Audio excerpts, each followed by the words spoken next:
All Doom games are a little bit like Mad Max, the cinematic equivalent of strapping a V8 engine to your eyeballs and screaming. Tom Hardy grunts through an Oscar-worthy 52 words of dialogue, and yet somehow it's Shakespearean.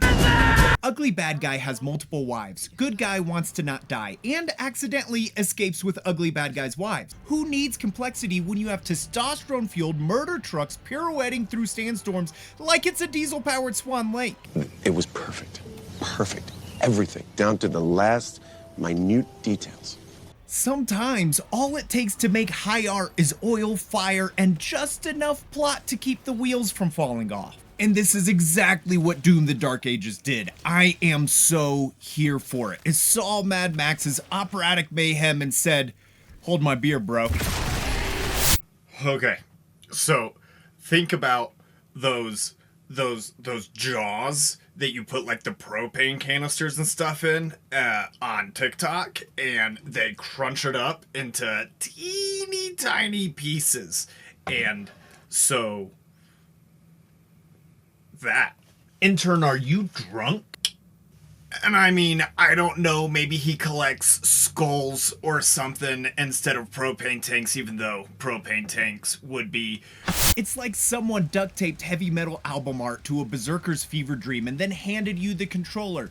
Demons bad, you angry. That's all the justification you need to kickstart a blood-soaked, armor-clad ballet of violence.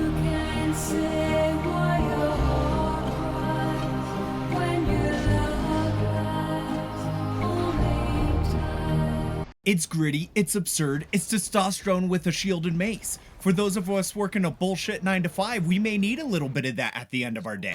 Kinda cool, but I mean, skulls, so skulls go into the jaws. Claymores come out of the jaws, but we don't. And let's be real here, it's not like this formula is anything new. We've been riding this glorious man rocket into cinematic heaven for years at this point. John Wick didn't need a complex plot for us to be fully invested to his character. We just had to know his wife died, then he gave him a dog, then the dog got murdered, and then he murdered everybody else. We loved it. It was amazing. I mean, 300 is just to abs, blood, and Gerald Butler doing this. This is Sparta! Predator is just an alpha measuring contest in the jungle, and everybody was there for it. I mean, and Die Hard tries to throw in some complex twists and turns and maybe some complex villains or whatever it did, but at the end of the day, it's just a bald guy yippee-ki-yang the bad guys into oblivion. We didn't need all the complexity all the time. Sometimes we just need a straightforward story that we can get behind a hero and have some good old-fashioned testosterone-fueled fun.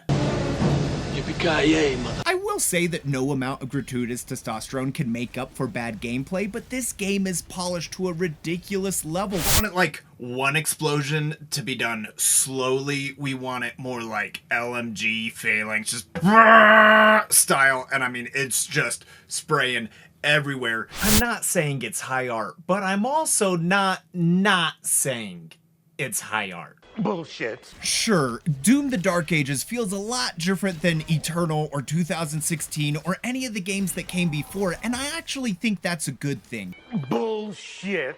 I think that them departing from that old playstyle and providing us something new allows us to have the same thing that we've always loved, which is the Mad Max cinematic opera with a solid core polished gameplay loop. But I also don't think that Doom is just coming up with fantastic new ideas. Derivative.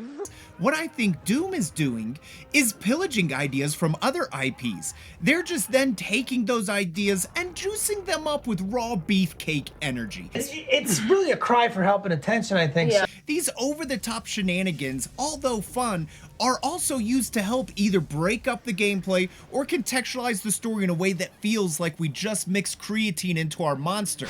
Okay, next one. You said something about storming a castle when I walked in here. That's not what I said. Oh no, you definitely did. I jotted it down. You said storm the mother of Dragon's Keep. Oh. I don't think we can do the... That's not... I mean, that's not this kind of game. You just use your imagination. If like Daenerys and Jax, right? You had a baby, and that baby rode a Harley. Because, I mean, like, dragons Yeah, aren't even Stacy, cool anymore, dude. it's I me. mean, It's kind of like when Game of Thrones did their thing with the new series, and The intern's drunk again.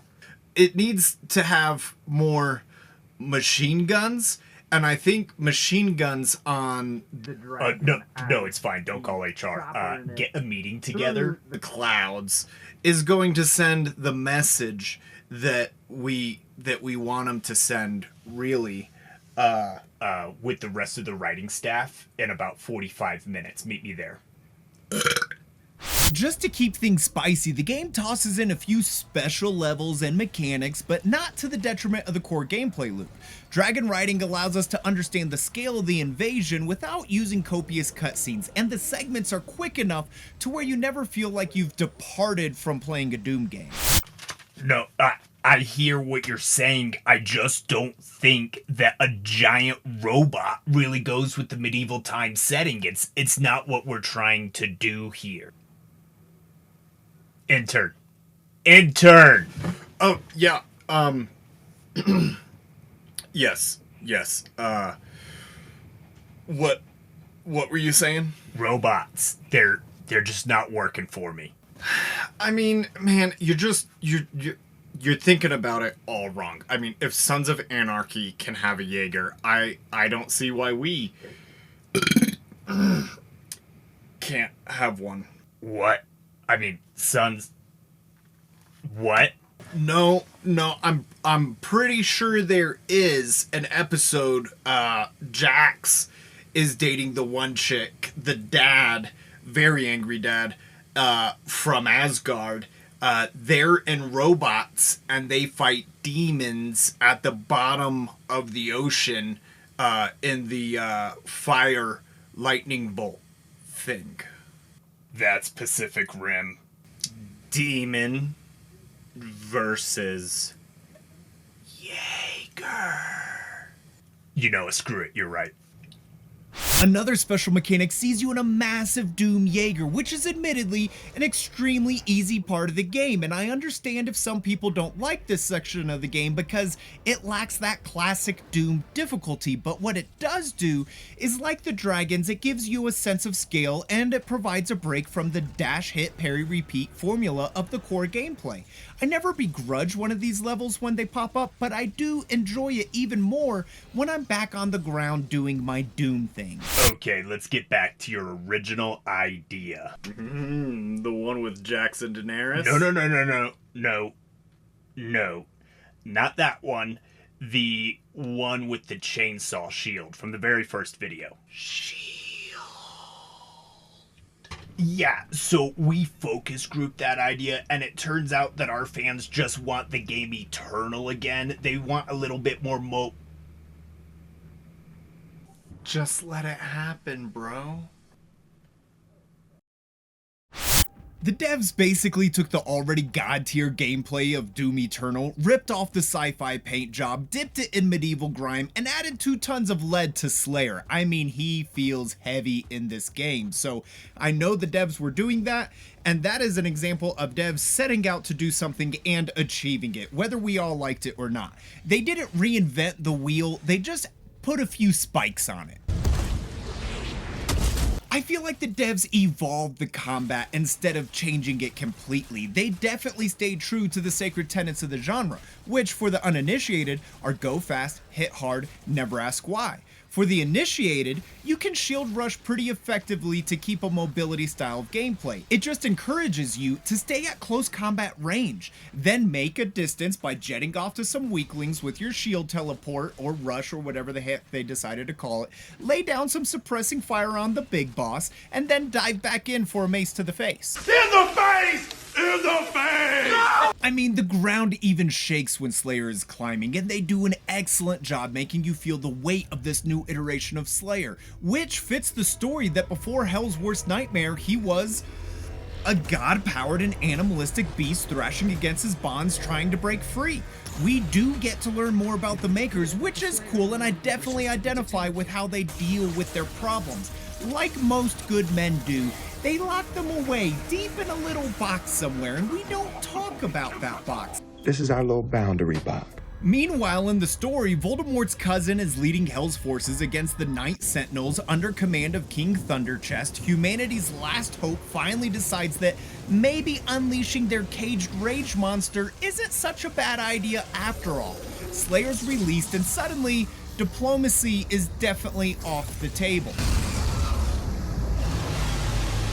The team at id Software does a great job at not only keeping the cutscene short enough to remind us that demons are bad, and maybe somebody should do something about that, but also creating epic visual moments that stick with you.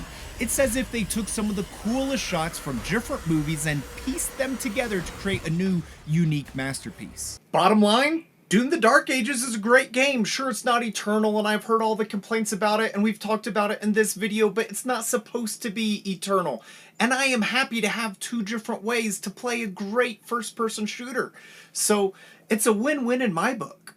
It would be super, super useful in, like, hallways, because hallways, you know, hallways are where demons love to hang out. Go on.